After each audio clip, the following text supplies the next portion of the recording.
quick tutorial, hopefully, on how to set up Persona 4 Arena Ultimax for the RPCS3 PlayStation 3 emulator.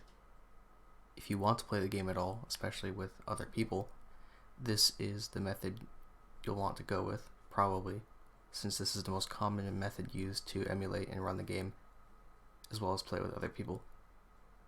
So, this video is courtesy of the Persona Fighting Club Discord server. As you know, I can't directly link to the game download, so because YouTube would crucify me. So I'm going to link this Discord server, which is, as far as I know, the biggest community for Persona 4 Arena Ultimax. And in here, you can find the information as well as the download for the game. But this is also a great community when you're looking for people to play with. So this link for this Discord server will be in the description. This is where you'll go to get the game, as well as join a great community at the same time. So the other things you'll need, the main link for the game is through Mega. Now you can just download this from Mega straight to your computer from your browser. I don't recommend this because the download will be kind of slow. So what I recommend is you create an account for Mega and install MegaSync on your computer, which allows you to seamlessly, just smoothly download the game from Mega to wherever you choose to store the game on your computer. The download will be smoother and a lot quicker if you use MegaSync. I guarantee you that. And you will really want to do that because the version of the game for PS3 is around 13 gigabytes. So it's a bit hefty depending on your download speed. So you'll want all the upper hand you can get when downloading that. The other things you'll need are 1, RPCS3, which is the emulator that will run the game. I'm not going to go into detail about how to get this set up as far as like installation goes. It's pretty simple and there's lots of information on the internet available about it already. So you can find that with a quick Google search. The other things you'll need are PlayStation 3 software. This is required for RPCS3 to run. However, due to reasons, RPCS3 can't give it out themselves. So all you have to do is do a quick Google search and head over to the official PlayStation website where you can grab that for yourself. Pretty simple. It's a pretty small file too, so it shouldn't take long. And you do need it, so don't forget it. Another thing you'll need is a file explorer that can open compressed zip files as well as like RAR files. I recommend WinRAR for this. It's the most common as far as I know, and my favorite personally. 7-zip is okay as well, but I'd go with that. I'm going to assume most of you already have this on your PC. If you don't, get it. So at this point, download everything, including the game files,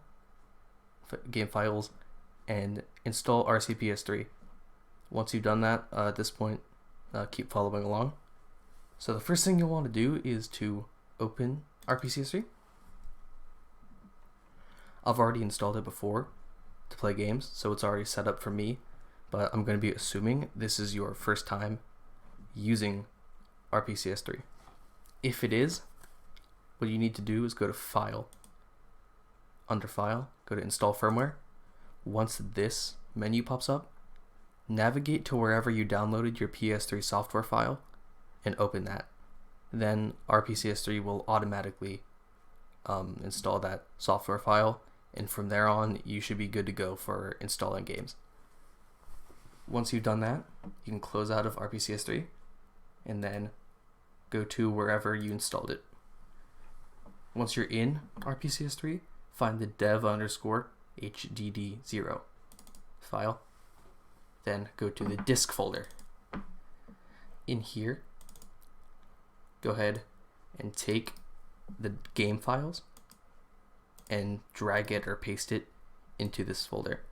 So you'll want to move the game files into the disk folder under the dev_hdd0 inside the RPCS3 directory.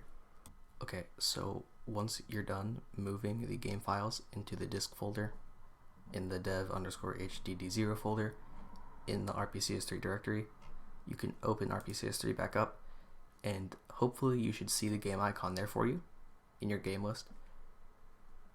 Most likely it'll be there for you. If it's not, go to File, Add Games, go back to the RPCS3 folder, go to dev-hgd0 and disk, click on the game folder, hit select folder. If it wasn't there for you before, it should be there now. So you could run the game now, but we haven't installed the patches, so the language, including the text and the voice lines, would all be in Japanese, and you wouldn't have access to the DLC characters. So the next thing to do is to install the patches. Installing the patches is a long, strenuous, and difficult process that will take up to 7 hours. You'll need to be a NASA rocket scientist to complete this maneuver. And if you don't do it successfully, RPCS3 will automatically delete your System32 folder. So be very careful. Make sure to have supervision when you do this. So all you gotta do though, I'm joking aside, is go into the game files, go to PS3 update, DLC and update packages. Take these three, copy them, just paste them to your desktop. Once they're on your desktop, highlight them, drag them in to RPCS3, hit yes to all. It should hopefully successfully install all of them. I really don't know what would go wrong if it doesn't successfully install them.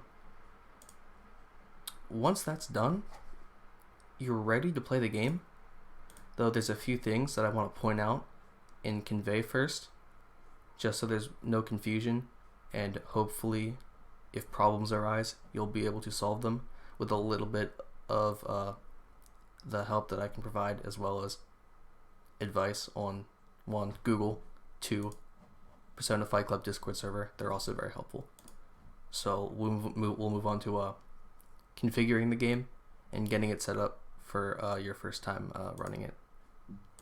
Before you run the game for the first time, go to Configure, go to GPU, and make sure your renderer is set to Vulkan. If it's not set to Vulkan, change it to Vulkan, and don't use anything else. In CPU, make sure PPU and SPU are set to the bottom one, which is LLVM for both. These are the recommended, most commonly used settings for the game, but sometimes things will happen. I will show you what I mean by things. So I'm going to take a few minutes to try to help people fix bugs and whatnot in the game. As you can see, sometimes this will happen. You'll get stuck on this screen and it freezes. This is pretty common from what I hear. So what you can do instead, go back into configure, switch from LLVM recompiler to ASMJIT, save that, and relaunch the game. Now 99% of the time this should make your game run, but the problem with that is that although the game runs, right, you'll encounter a lot of graphic bugs.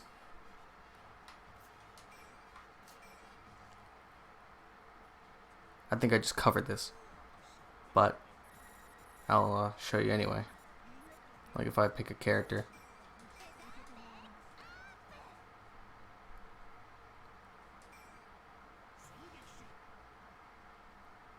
if we load in, yep, right there, like the pink, yeah, that, yeah, there's still, it loads. That changing from LLVM to ASMJIT makes the game work, but it's really buggy. So now what you can do is, I recommend first going to GPU and checking right color buffers, and then relaunching the game.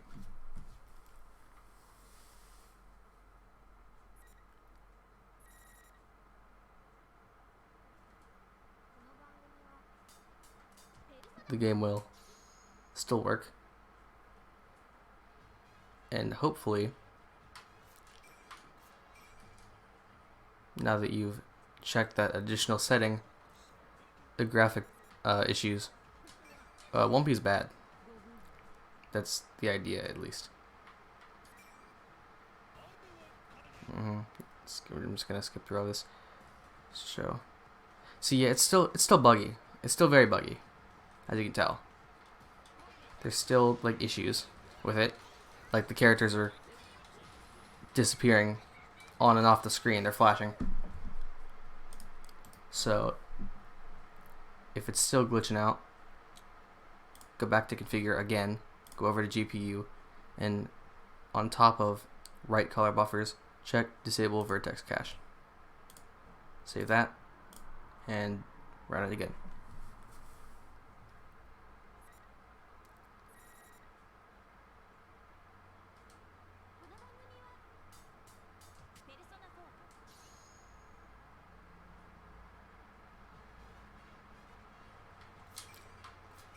Once you have all those options checked,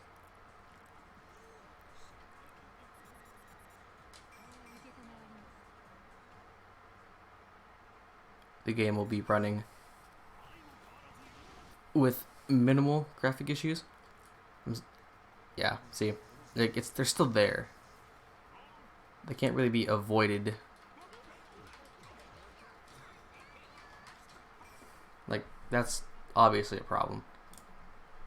So if you do all that and you're still having graphics issues, what I would do now is right click the game, go to remove, and click remove shaders cache, and then hit yes.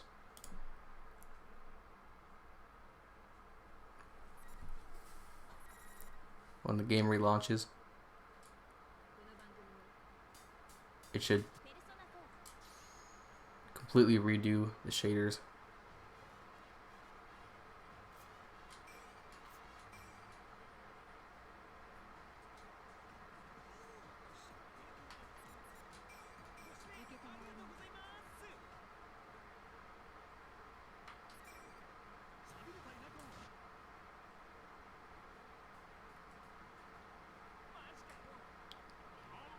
Yeah. So now, since I cleared the shader cache, majority of the like characters stuttering on and off the screen glitches, and also the big like glitches where the animations are replaced by a bunch of pink and whatnot, all the graphic issues that would be really distracting during a match are mostly gone. But that's not to say that throughout all that, all the graphic issues are going to disappear. Like, sometimes things will still happen like that. Like, there's the bit of Yosuke's blade there. I think that's what that is. The tip of that is glitching out. So with those settings, it's an emulator in the first place, so it's not going to be perfect. But if the settings at the start with like the LLVM recompiler didn't work for you, changing it to ASMJIT and then putting these two settings on is about as good as it's going to get. The only other things I can recommend are removing the shaders cache, as well as the PPU and the SPU cache, and running the game on top of having these settings checked as well. You can do that and run the game. That might also make it a little bit better. But the most perfect way to get the game to run, ideally, is to get the game to run with the original settings with the LLVM recompiler and having this off. But if that doesn't work for you, the best you're going to get is likely with, these settings. So there's still going to be some graphic bugs if that's the case. One other thing that you can do is delete the game from RPCS3 and reinstall it, and delete and reinstall until the original settings work for you. but that'd be a long game of trial and error and a long game of chance as well. So I can't really recommend doing that. That's about all I've got for setting up Persona 4 Arena Ultimax on RPCS3.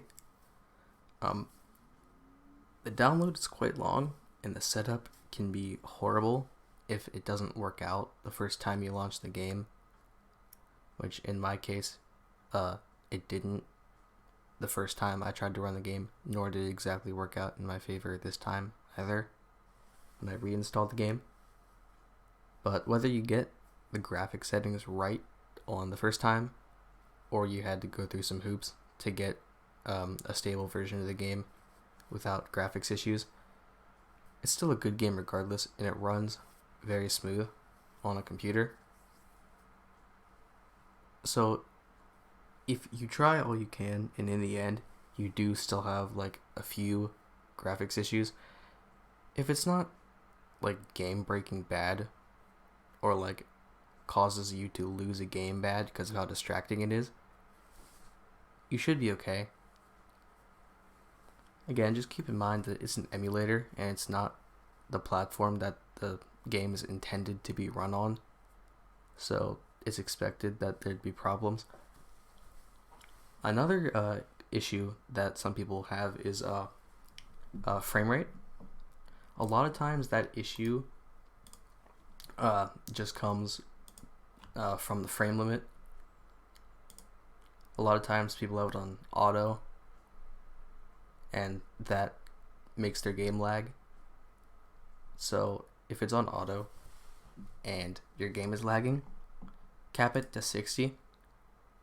And on the other hand, sometimes people have their game capped on 60 and it causes their frame rate to go way up and stress their computer out a whole lot. You can switch it back to auto to fix that. Or if it's on 60 and it's running way low, you can also switch it to auto, and that'll fix that. Now, the thing about that is that those are kind of two contradicting problems, where if it's on auto and it runs super slow, or it's on auto and it runs super high, then you cap it to 60 and that fixes it. When you do that to fix it, there's also a chance that as a result of trying to fix the other problem, the problem of it being at 60 and going super high or super low will also happen. So that, I don't think that's going to happen. It's never happened to me. I've never had a problem with the frame rate. But if you do, I really hope that you don't get the issue of fixing one issue with the frame rate causes another to happen, because I've read online about that happening to a few people, and the way they fixed it was like deleting the game and reinstalling it, which is a hassle. But in the end, I think most people don't experience any frame rate issues at all. So if you experience problems with that, just try to be positive. If you experience any issues with it, try to be positive about it. If you need additional help, seek it out on the internet. Again, Persona 5 Fight Club Discord, helpful people, extremely helpful people, great community as well for playing. You can get help there from people who are very knowledgeable about it, or you could just Google. People on there also know about it. Things like Reddit are also good too. Those are places where you can get help for it. But I think for the most part, I covered the majority of the most common issues that people have with it. So hopefully you can get the game running fine, or get the game running to a standard which is fine to you just by watching this video without having to seek out any additional help. That's kind of what I'm going for. I'm hoping to provide that quality of a video. So if you like the video, please like. If you dislike it, please dislike. Comment down below what you liked about it, and if you dislike stuff about it, tell me what you dislike about it. Tell me what I could do better to improve my videos. I appreciate constructive criticism. Thank you guys for watching. I'll see you guys in the next video if I make one.